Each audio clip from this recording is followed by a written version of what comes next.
as I started talking about the exchange stabilization fund, it was the only time our feed cut out last week. I Yeah. mean, figure that one out, right? People say that, just because you're paranoid doesn't mean they're not after you, right?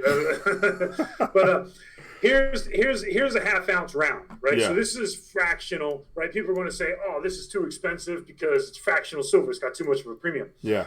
But if you buy a 90% constitutional silver, right, like these Franklin halves, and Yeah. actually SD Bullion right now has got these on sale for 99 cents over spot for a $10 face bag. That's a heck of a deal because that puts it at like somewhere around like 125 bucks. My math might be off, but that's Yeah. like free shipping and everything. Yeah. But this is fractional silver. That's the cool thing about it. 90% is fractional silver, right? Yeah. This is fractional silver. It's got a higher premium. Because silver is so unloved right now, not only can you get 90%, but you can get fractional silver at a cheap price. Yeah. Dimes, that's even more fractional. And if you got even a little bit more money, like I think it would be like, 12 or 1300 bucks. I don't know the exact amount, but they got like 100 face bags of Merc dimes for like 79 cents over spot. So they got some heck of deals going on right now for 90%. But my point was, 90% is cool because you got premium appreciation. It's fractional, right? So you can divide it for your barterability. Plus, there's a finite supply. It's historic. There's just so many things that are going through it. I really like 90%. Anyway, went off on a little rant there. But It's all good. It's all good. So let me actually pull up the chat and then get to some more questions. Let me refresh this because I think it might have changed. Let me pop this out again. Yeah, I'm seeing that it's like disabled for this live stream. Yeah, so it's up again and running on a different and so it's, let me see, let me make sure this is refreshed. Refresh it. So reconnect it. I just gotta make sure because I'm watching because I have my phone up here just to make sure everything runs smoothly. And so I see myself. Let me make sure we're good here. And so so it's up and running. We're live. So I apologize for those that are still tuning in with us. As always, you got situations that occur, and I've noticed personally when I talk about certain things, all of a sudden just something happens. So it's just I've come to accept it as what it is. So I don't really pay it much attention anymore. But with that being the case, let's get into some questions real quick. For those that are still here, appreciate you guys sticking around. And so someone says, I love Mercury Dimes. And like I said, can anyone still see the feed? Okay, we're back. So Mike, I'm missing work for this comeback. I'm ready to cash in the silver and get more gold. Who's in with me? No. That's not the right time. The right time is to cash in your gold and get silver with the gold to silver ratio above 85, right? Because if you wait till the end of the cycle, you get free gold by cashing in your silver for gold, right? That's how the gold to silver ratio arbitrage works. But anyway, so now watch this. So even with that thought, in prior years, the arbitrage aspect of waiting and using the ratio to accumulate more as the market reflects the difference in price valuations. But my thing is, think about moving forward. If we are approaching the end game of fiat currencies, do you think it'll still be? Of course, there'll still be buyers. There'll still be people willing to swap and exchange. But do you think it will be something that a lot of people will really look to do, apart from the big money people who got connections? But as far as taking advantage of the ratio aspect, do you think there'll still be people out there that's willing to give you their gold in exchange for silver and silver in exchange for gold at a time where we're talking about holding on to your possession until that next system comes out, and however you're able to value it and whatever it's valued in? Do you think that's still going to be something that people will be looking to do? I do, because I think that, a lot of people don't look at silver as money anymore. I do, right? It's one of two metals specifically named in the Constitution. It's, Judas wasn't paid with gold. He was paid with silver, right? Yeah. So, silver is money. It has been money. It will be money. Nothing's going to change with that. So I do. And, I look at it kind of like, it's funny because I was an extreme couponer before that was even a term, right? And then I guess they made like this whole series off of it. But we were doing this stuff like years before it became like a thing. And now I don't even know if you can do it anymore. Yeah. But, everybody knows about it, but not everybody does it, right? So, the knowledge is out there, right? The question is, what are you going to do with that knowledge? That's the question, because everybody has access to the same information. Well, unless like you're like, the Fed or a bank on Wall Street and you're trading the markets, then you have access to the manipulation. Yeah. But in general terms, everybody has access to the same information. And yes, I do think that there will be people that at the end of this cycle get free gold with their silver, and then at the end of the next cycle get free silver with their gold, right? So, this is, why would you not, right? This is like an instant way to increase your wealth basically by doing nothing other than getting the timing right. And the timing is easy to get right because you can see the ratio with the price, right? There's nothing to it. I mean, you're at the 85s right now. Yeah. If it gets down to 50, if it gets down to 20, right? If it gets down to 10, oh my goodness, I mean, there's not really an argument about it. The only argument about it would be, space. That's the only thing, because, right now, 85 coins as opposed to 1 takes up a lot more space, right? So that's the only consideration. I don't think it's a big consideration, but that's a consideration to make. Yeah, very good there. So let's dive into the chat a little bit more, get a couple more questions. And so as always, we're approaching that 40-minute pace. So it's always great to connect, but we can literally go for hours because we still got a couple more hours before the whole announcement as to what's coming ahead. So we could low-key stream until then if time permitted. It says, any comment on USB charging negative interest rates on accounts? UBS charging negative interest rates on accounts.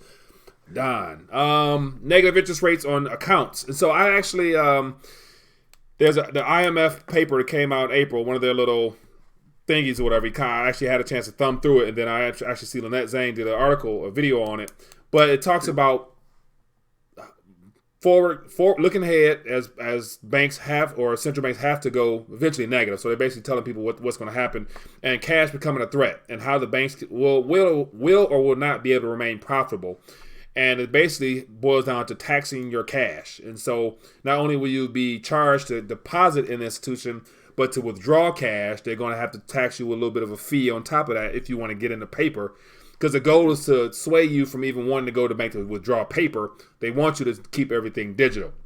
So do you think that is something that is within the cards in the next couple of months to roll out even more so that people get used to just not looking at cash as something they want to have? Or do you see it being rolled out if things come to a halt and for emergency measures, they then say, sorry, you can't get cash, but feel free to use your debit card anywhere you like, and we'll give you more cash back. What do you think? Yeah, I definitely do. Because these are the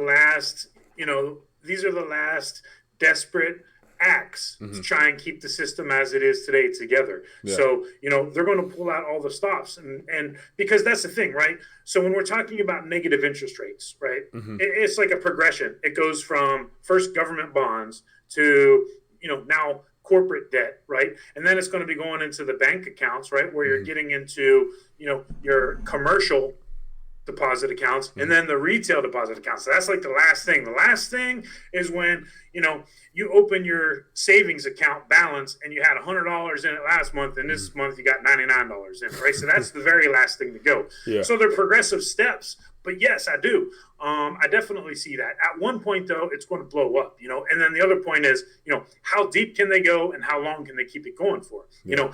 I think that in the bond market in general and on interest rates in general, there is constant downward pressure on interest rates. And there will be, because interest rates cannot ever be normalized. So what has to happen is there has to be a bond market crisis, and the bond market is just going to simply blow up. And then we're going to have, those 15 to 20% interest rates, right? Volcker style, those are going to be nothing. I mean, we're talking about like 50%. I mean, we're talking about skyrocketing interest rates because the bond market's going to blow up, right? That's what's going to happen. So, yes, these are just those incremental steps to it. And it is a very dangerous prospect because, or think about like all those Greek pensioners, right? Who were only allowed to withdraw, 60 euros a day. And when they were freezing accounts, right? Or look at Cyprus with the bail-ins. There's only so much that you can do after this has already happened, which is why it's so essential to become, aware of what's going on and knowledgeable about it, but more importantly, use that knowledge to your advantage because we know that this is coming, right? Yeah. They're telling us it's coming. We see it coming, and we see these incremental steps, right? Yeah. I can't remember the number, but they're talking about now there's like, 14 trillion in negative yielding junk bonds or something like that. It's like, are you serious? Give me a break. I mean, and they don't even call them junk bonds anymore. It's called high yield bonds. That's a junk bond, right? That means you're not going to get paid, right? So all that's looking for is the greater fool, right? The person who's dumb enough to buy a negative yielding junk bond because he thinks that someone else is even dumber than him to buy it, right? So that's what's going on there. I don't even remember what the original question was because I took it off in such a tangent there. But no, but it was in line with I think it was arbitrage of the gold and silver coins. Then we got into something about the debt or whatever. So I don't know. But and being able to take your money out of the system. Yeah. Oh yeah. Before we move on, I have a new theory, and this is only going to take 1 minute literally to explain. But I have this new theory. Right, I did this interview with Brandon Smith the other day, and it only got like 5,000 views or something like that, and it got like a couple hundred thumbs up, and it got like 100 thumbs down, and like so many comments. So it's like I have this feeling, and I don't know if you do like a Google search of silent majority Trump. Do like an image search, right? You'll see all these images of like people in 2016, right, with these signs, and these signs said the silent majority stands with Trump. And what did that mean? That means that, candidate Trump said all the right things in 2016 about the economy and about the markets. Yeah. And he really appealed to, working class, hardworking Americans, for lack of a better term. So my point is they were quiet in supporting him because, it's Trump. They don't want to be openly supporting him. Yeah. But now there is so much blowback to anything that's critical, critiquing, or skepticism about President Trump and what he's doing or who he is and what he's ultimately trying to do that I think that right now, because, I went back and forth many times. Should I publish this? Should I not publish this? Because I know that it's going to be like, oh, man, thumbs down. You guys are terrible. You guys are Trump hating. You guys are Trump bashers. And we're not, right?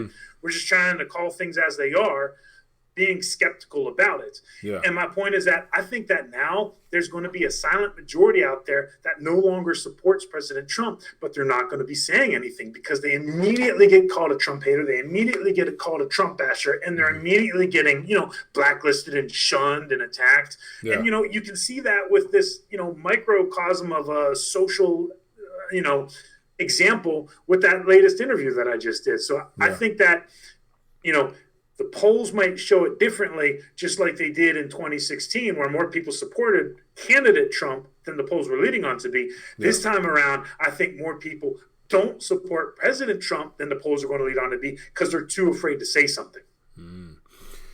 Yeah, that's something worth considering. So I pulled up silent majority Trump, and so there's a lot of articles here, and the primary videos that are being shown are one's from the White House and two from CNN. As if like that's the only thing out there we're talking about this subject matter here. So, presidential cycle is underway. So the Democratic side of things, I actually caught a smidget of it, but I really wasn't interested because it's just interesting how they make it look like it's a competition amongst their thoughts and their solutions at the problems. But I heard a lot of how they can basically help the economy or the middle class. They're still using the middle class narrative, even though we know that's all hogwash. But then their opponent is Trump. So everything they're doing, they're in line with how can they beat Trump. Nevertheless, actually do something worthwhile for our country.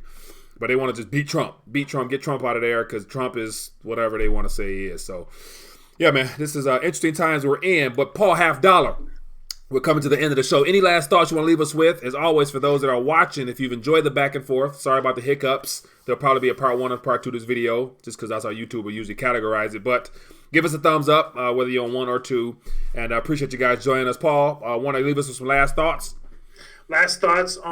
Today's going to be a good day to watch the charts if you are interested in making a purchase, because there is, generally speaking, a hit on gold and silver the minute that the Fed releases the FOMC statement.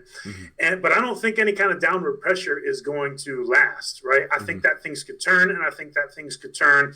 If they don't turn today, I think that things could turn even this week. I think the charts aren't as extremely, I don't think the charts are as extreme as they used to be just a couple of weeks ago. We've been consolidating over time, so I think that we're building a nice base for the next leg up, which I think is coming. So any weakness here, I would be looking at that as an opportunity. And there could be weakness in in another hour here once the Fed releases their FOMC statement. But, Yeah. It'll be fun to watch because there will be movement, right? There's going to be movement today and there's going to be movement for the rest of the week. So if you like watching the charts like I do, it's going to be a fun week to watch them. Well, I do agree, my friend. So as always, everybody's been great hanging out with us this Wednesday afternoon, the last day of the month of July. So the next time we see you will be in a whole new month and probably under a whole new spectrum of topics that worthy of talking about. We'll either be in a drop, in a hype, in a creed, whatever. We don't know what's coming. But other than that, in the meantime, definitely, guys, keep plugged into the channel. We got more interviews coming as always. And as always, if you enjoyed this, thumbs up, share it, let people know what's going on here because this definitely gives everyone a chance to share their opinion via chat or whatnot. So looking forward to being back here next week. So Paul, it's been great as always. Everybody be blessed, be safe, and enjoy your week and see you soon.